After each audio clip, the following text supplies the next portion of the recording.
In this simple video tutorial, I'm going to share with you how to change your iPhone color appearance back to normal. This is important for optimal readability and visual clarity. The default settings are designed to display text, images, and apps in a way that's easy on the eyes and ensures accurate color representation. To do this, simply head to your phone settings. On the settings page, select onto this option of accessibility. You will then head to this option of display and text size. Navigate onto this option of classic invert. Make sure to disable this option. You will then head to this next option of color filters. Make sure to also turn off this option. Your iPhone appearance will get back to normal. Returning to the default display can also improve battery life, as some custom settings may use more energy. That's how easy it is to change iPhone color back to default.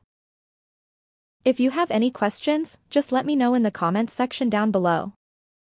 Please don't forget to leave a like, share and subscribe for more video tutorials like this one.